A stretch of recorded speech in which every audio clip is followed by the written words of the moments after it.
দুই নম্বর প্রশ্ন বলছেন, আসসালামু আলাইকুম শাইখ আলিম সাহাতুল্লাহ। একজন ডিভোর্সি মেয়েকে বিয়ে করার জন্য ছেলের পরিবার মেনে নিচ্ছে না। ছেলের পরিবার যদি নাও মানে তো বিয়ে হয়ে যাবে। ছেলের পরিবারের সম্মতি শর্ত নয় বিয়ের জন্য। হ্যাঁ, মেয়ের অভিভাবক থাকতে হবে। বিনা অভিভাবকে মেয়ের বিয়ে হয়নি। সে নাবালিকা হোক, সাবালিকা হোক, আর কুমারী হোক, অকুমারী হোক। বিয়ের সময় মেয়ের পরিবারের কেউ ছিল না, কিন্তু বিয়ের পূর্বে ছেলেকে মেয়ের পিতা মেয়েকে তার হাতে তুলে দেন, তার কোর্টে বিয়ে করে তারপর হুজুর দিয়ে বিয়ে করে।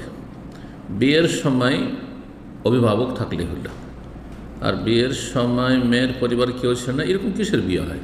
এগুলি তো নেকাহ নয়, এগুলো সেফা, জেনা, ব্যভিচার।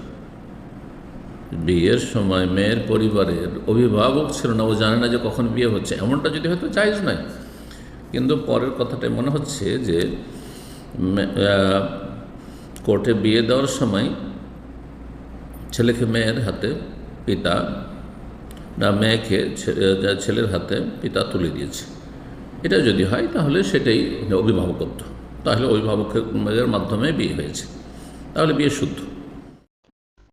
আর কোর্টে বিয়ে হয়ে গেল, তারপর হুজুর দিয়ে বিয়ে পড়াইতে হবে, এমন কোনো প্রয়োজন নেই, কোনো প্রয়োজন, নিষ্প্রয়োজন কাজ।